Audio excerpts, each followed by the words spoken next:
I grew up in a small Texas town where you're taught to trust in God's plan. And I did, all the way up until I was 19. That's when I left Texas forever. But how I died and what really happened, nobody knows that but me.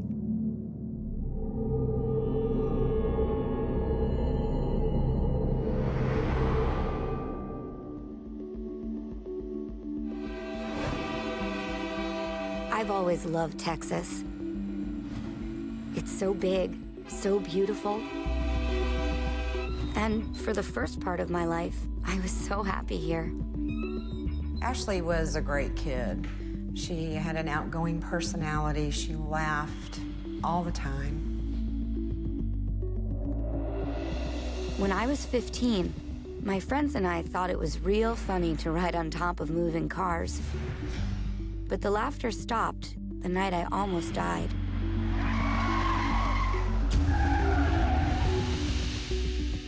Ashley was doing what, lots of kids her age were doing, and she fell off of a car and fractured her skull. I guess it wasn't my time, because after 2 surgeries, I woke up from my coma and got a second chance at life. It was just like she was a child, a baby. She had to relearn everything. She couldn't tie her shoes, she couldn't get dressed by herself, she couldn't take a shower by herself. Sometimes, I wish God had let me die. It's hard being a teenager when your head's all messed up.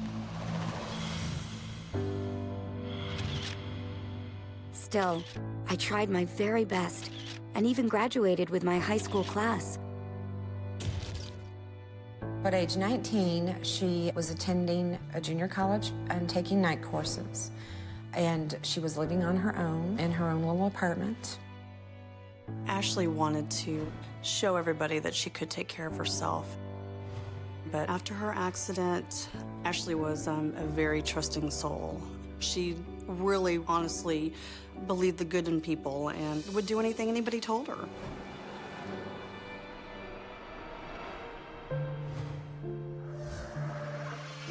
I used to think I could trust everyone, but that accident changed the way I saw things. She didn't think about any kind of consequences to her actions, which is, part of the brain injury. 4 years after my accident, I got into a little trouble with a boy I shouldn't have. When I found out Ashley was pregnant, I was very angry. And I'm thinking, oh my gosh, she's only 19. That's not very old to be having a child. And I told her I wasn't happy about this at all, and so we didn't speak for a couple of days. It was a pretty tense time. I just kept telling Ashley, you know how your mom is, give her a couple days, let her think about it, let her digest it all, and it'll be fine. My mom couldn't stay mad at me for long. I was her little girl. After a few days, I tried to call her, and she didn't answer. I sent her a couple of emails. She didn't respond. So I had decided that after work, I was going to go run by her apartment and check on her.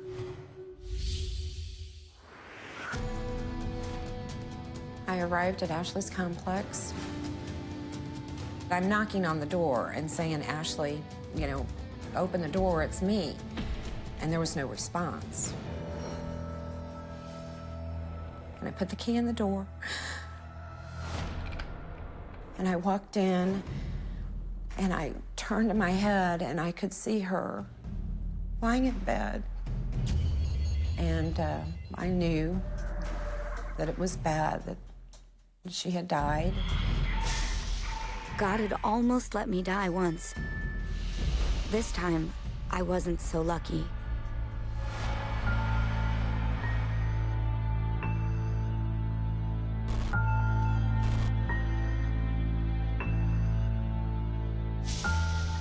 Suddenly, I was the center of attention. The police wanted to know if this was a murder. There were a whole lot of questions and a lot of people looking for answers. When I arrived at the scene and I saw the body on the bed, I saw the pillowcase, and didn't see any apparent wounds on the body. It wasn't long before those same investigators started wondering if I had taken my own life. We noticed a green cord with tassels on the end. It appeared as though she tied the cord to the bed, laid down in the bed, and just applied pressure to her neck, which would cause asphyxiation. Ashley, after the accident, would get very depressed, and she was on antidepressants. If she was on her medications, she was happy, and if she wasn't on her medication, she was very sad. My life had been changing so fast. And sometimes my thoughts had gotten real dark. Of course, the first big worry was, how is she going to take care of this baby? It was going to be a long, hard road for her, but it wasn't the end of the world. It was going to be okay. I was scared to keep taking all those antidepressants with a baby growing inside me. So I stopped all of them. The search of the scene revealed empty prescription pill bottles. Some have suicidal warnings. Ashley would not have harmed this baby. She wouldn't have harmed herself. She just wouldn't have done that. Investigators found a note that I had written and tried to figure out what it all meant. We found a handwritten note on the floor, and according to her mother, that was Ashley's handwriting, and it was Ashley expressing she was pregnant and that her parents were not in favor of her being pregnant, and the note just told about all the depressing things going on in her life.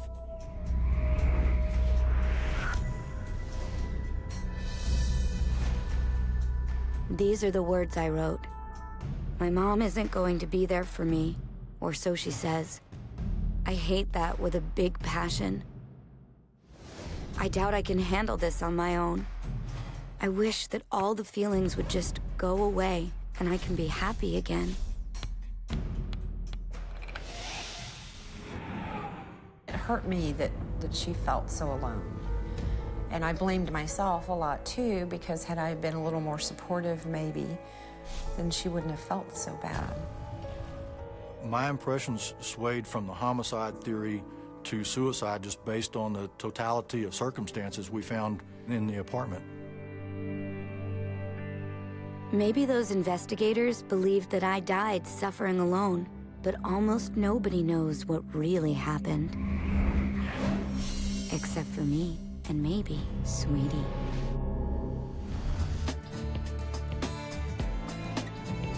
I never liked living alone, so I got a big old cat to keep me company. I called her Sweetie, because she was the sweetest thing I ever knew. Sweetie was her baby. Instead of being alone and being lonely, she did have Sweetie there with her. Even in my death, Sweetie never left my side. She saw what nobody should ever have to see. If she could only talk, she could tell investigators the truth about that letter. And you said there was nothing specific in the note that she left. The note was another factor that just led me to believe that, okay, we're dealing with a depressed person. I wish those investigators could have realized. Sometimes the things people don't say are more important than the things they do. Nowhere in that note did it say, I'm going to kill myself. What it said was, I'm depressed, my mom's upset with me, I'm pregnant. And I continued to tell them that things didn't add up and that I didn't think it was a suicide. You should always listen to a girl's mom. She knows her child better than anyone.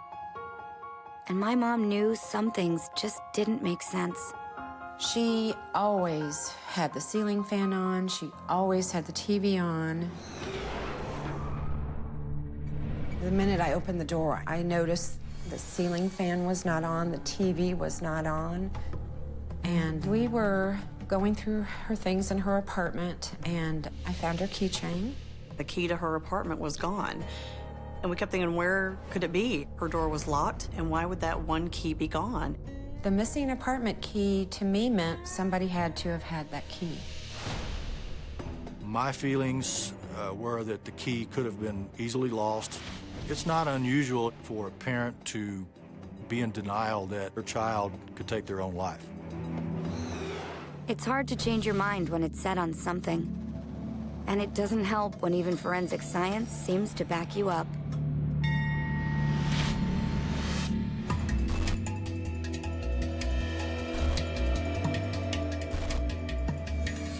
I was not surprised to learn that it was going to be ruled a suicide.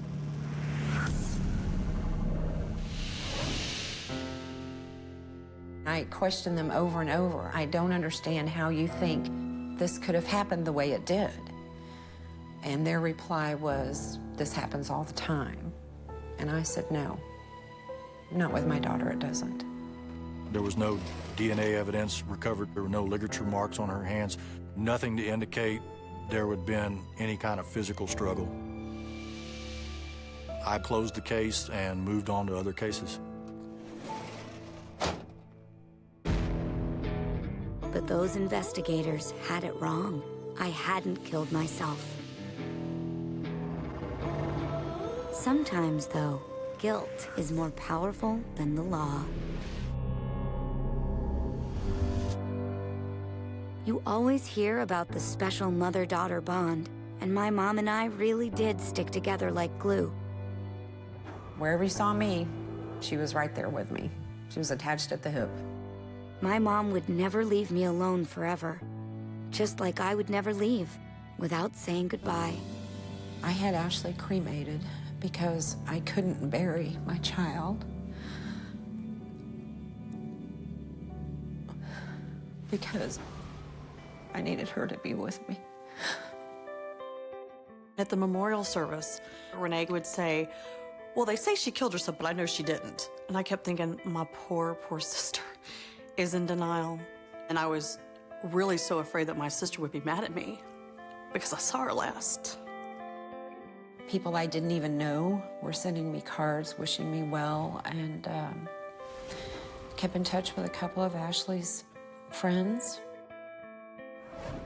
About a month after I died, my mom even got a phone call from my old high school boyfriend, Dan Leach. At the time that Dan called, I asked him, I thought you were in the military somewhere.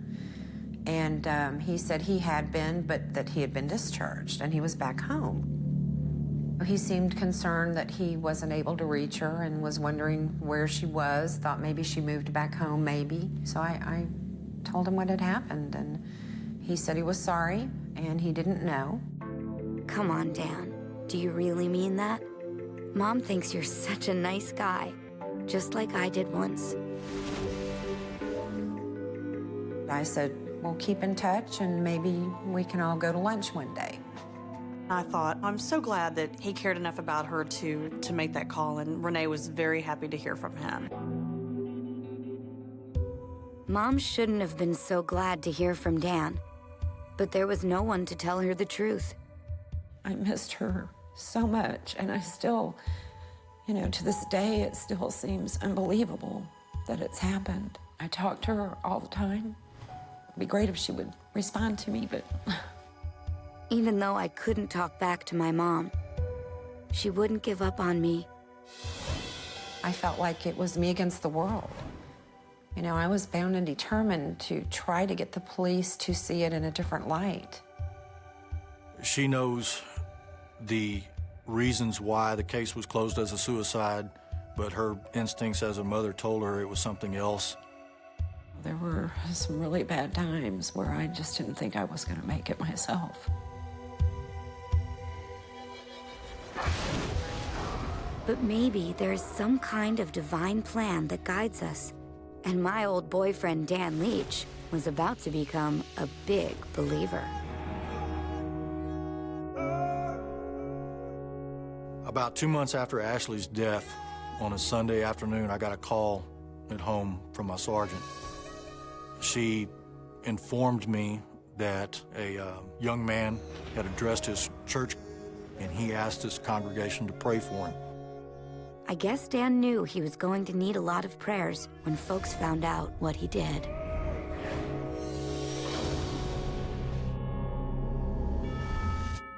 The church can forgive a lot of sins, but when Dan Leach asked his congregation to pray for him, he was asking an awful lot.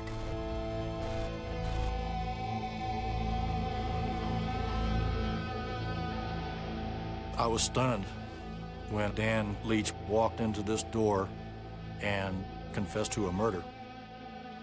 I didn't know Dan Leach even existed in this case. I received a call from Detective Kubrick, and he wanted to know if I knew Dan Leach. And I said, yes, I did. I said, why? And Detective Kubrick said, well, he's confessed. And I said, to what? And he said, to murdering Ashley. I was just overwhelmed. I couldn't believe what he said because I would have never assumed that he could do anything like this. Dan graduated high school. He was involved in ROTC. He left that and joined the Air Force. Dan has pretty much lived his life on the straight and narrow. Boys like Dan don't always get the most attention. So at first, investigators thought it might all be a hoax. In cases in the past, there have been people that confessed to murders they did not actually commit. But when Dan sat down and started talking, the truth about my death finally started coming out. Dan, can you tell me why you're here today? Yes, sir. I'm here to confess to the murder of Ashley Nicole Wilson. Dan knew that Ashley wasn't the same person after the accident. He knew she could be manipulated. So that night when you knocked on the door, that was your intention, was to committing a homicide? Is that what you're telling me? Yes, sir.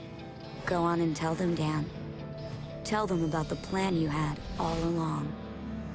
I told her that we'd go through this trust exercise. I had her use a pillowcase. It was the barrier that I needed to grab the weapon of opportunity, which was the cord or a tassel about 3 feet long that I would use to strangle her. That pretty green cord was part of my graduation gown. Once I had my arm around her, I wrapped the cord all the way around and I held it. Dan was smart. He made it look like I strangled myself. He even thought of taking my key so he could lock the door when he left. Dan had a plan for everything, even down to my own suicide note. I knew that she was down and depressed, so after much persistence on my part, she agreed to go ahead and write some things. I trusted you, Dan. I wanted you to take care of me and the baby. But you made sure we'd go away forever. What were your feelings about the pregnancy? I was concerned. She claimed that it was mine, and I believed her. We shared one secret night together. Now I wish I could take it all back. What was your motive to kill Ashley? I was not willing to share that child with her. I was embarrassed by her. Dan was wrong to judge me, but I guess in the end, he figured out he'd be judged too. This movie that just came out recently, The Passion of Christ, I knew that I couldn't continue on the path that I was on because God was not on that path with me. Confession is about making right with God, but it doesn't always make it right with everyone else. Dan wanted to cleanse his soul. He did this for himself. He certainly didn't do it for me, and didn't do it for Ashley. Dan knew that someday he'd have to stand before God. But first, he had to stand before a jury. The media was so concerned with the Passion of the Christ and with Dan, and this precious baby got lost in all of it. Dan decided to plead guilty. If Dan hadn't come forward and confessed to Ashley's murder, the chances are this case would probably still be closed.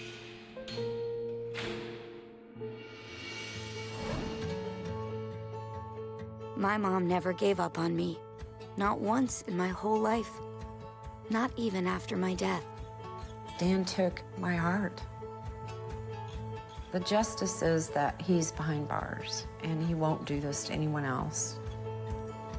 And Ashley is just an angel in heaven, looking down at us and just as happy as she can be. How did we end up as strangers here? Life never seems to work out the way you planned. It sure didn't for me. Probably not for Dan either. But since most of us have just one life to live, I guess in the end, you just have to trust that wherever you are is right where you're meant to be. You blew out the candles and counted